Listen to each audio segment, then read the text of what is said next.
साथियों नमस्कार। आज फिर मैं एक नई कहानी लेकर के आपके समक्ष उपस्थित हूँ। मित्रों, मैं हर रोज़ एक नई कहानी सुनाता हूँ आपको, और प्रत्येक कहानी का कुछ ना कुछ उद्देश्य होता है।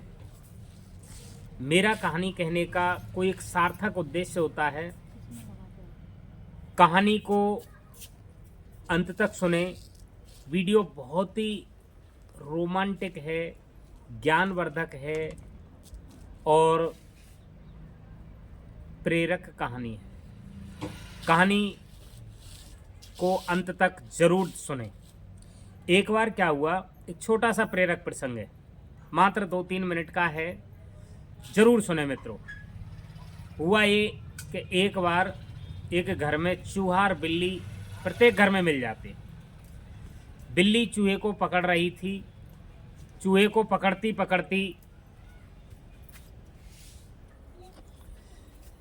चूहे को बिल्ली पकड़ने का काफ़ी प्रयास कर रही थी। इधर उधर चूहा घूमता हुआ नज़र आ रहा था। बिल्ली उसके पीछे पीछे दौड़ रही थी। लेकिन मित्रों, एक दिन उस बिल्ली को सफलता मिल गई और उसने चूहे को पकड़ लिया। चूहे को जैसे ही उसने पकड़ा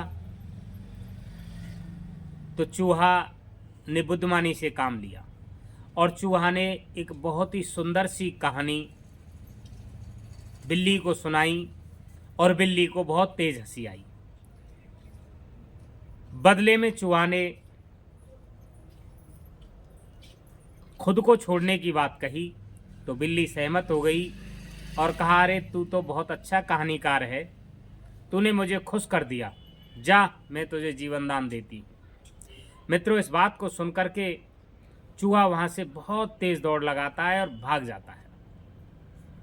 दूसरा दिन फिर होता है, फिर बिल्ली चूहे को पकड़ लेती है और बिल्ली चूहे को पकड़ने के बाद फिर चूहा दूसरे दिन भी एक नई कहानी सुनाता है। कहानी सुनते ही बिल्ली फिर हंस पड़ती है और बिल्ली खुश हो जाती है। मित्रों, ये प्रक्रिया चलती रहती है और चलते चलते चलते काफ़ी दिन हो जाते हैं। बिल्ली एकदम खुश होकर के रोज़ एक नई कहानी चूहे से सुनती है। इस तरकीब से बिल्ली और चूहा में दोस्ती हो जाती है। मित्रों, इसलिए कहा है कि दुश्मनी से दोस्ती भली। हमें दुश्मनी को भुला करके दोस्ती कर लेनी चाहिए। बुद्धिमान व्यक्ति इसी तरीके से बड़ी से बड़ी मुश्किलों को का हल निकाल लेते हैं। तो मेरा इस कहानी को कहने का एक छोटी सी कहानी थी, उसका यही सारांश था कि बुद्धिमानी से काम लेने से मुश्किलें आसान हो जाती हैं, अर्थात दोस्ती से दुश्मनी दूर हो जाती है। एक बार एक लकड़हारा था और वो लकड़ी काट करके अपना भरण पोषण जीवन यापन करता था। एक दिन वो जैसे एक नदी के किनारे लकड़ी काट रहा था तो उसकी कुल्हाड़ी पानी में जा गिरी। मित्रों, ये कोई नई कहानी नहीं है, आप लोग सब जानते हैं, लेकिन कहानी को अंत तक जरूर देखें। फिर जैसे ही वो कुल्हाड़ी नीचे गिरी, जल का देवता प्रकट हुआ और जल का देवता प्रकट होते ही उस सोने की कुल्हाड़ी लेकर के आया। लकड़हारे को बताया कि क्या ये आपकी कुल्हाड़ी है, तो उसने मना कर दिया कि ये मेरी कुल्हाड़ी नहीं है। फिर जल का देवता जल में डुबकी लगाई और वो निकल करके बाहर आया तो एक चांदी की कुल्हाड़ी लेकर के आया। जैसे ही चांदी की कुल्हाड़ी लेकर के आया तो उसको बताया, क्या ये आपकी कहानी है? तो बोला कि ये भी मेरी कुल्हाड़ी नहीं है। फिर उसके बाद में वो जल का देवता ने फिर जल में गया और वहाँ से उसकी स्वयं की कुल्हाड़ी लेकर के आया और कुल्हाड़ी जब उसको लकड़हारे को बताई तो कहा कि क्या ये आपकी कुल्हाड़ी है? तो लकड़हारे ने कहा हाँ जी, ये बिल्कुल मेरी ही कुल्हाड़ी है। जल का देवता उसकी ईमानदारी से बहुत प्रसन्न हुआ और तीनों कुल्हाड़ियाँ जल के देवता ने उस लकड़हारे को दे दी। मित्रों, ये कहानी आपने खूब सुनी होगी और बहुत बार सुनी होगी, लेकिन महंगाई और बेरोजगारी के ज़माने में मैंने एक कहानी को थोड़ा सा आगे बढ़ा दिया है। एक दिन वो लकड़हारा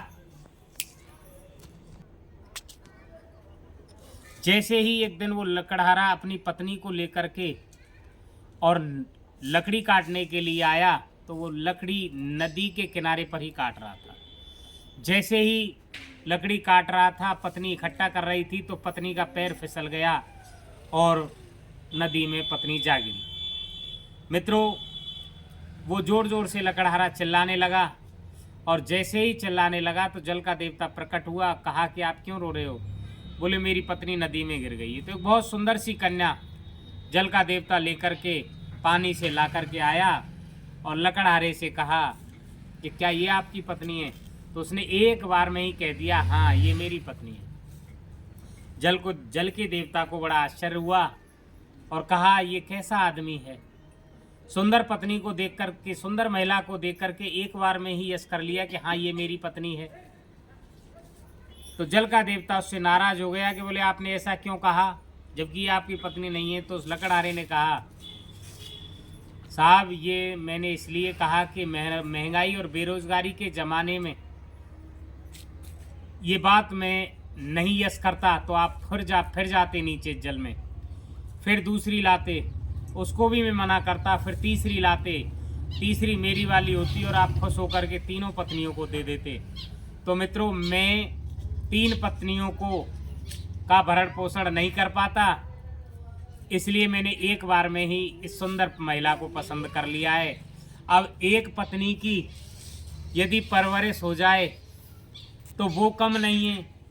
3 पत्नियां कैसे एक आदमी 3 पत्नियों की जिम्मेदारी कैसे संभाल पाएगा? मित्रों, आपको नमस्कार।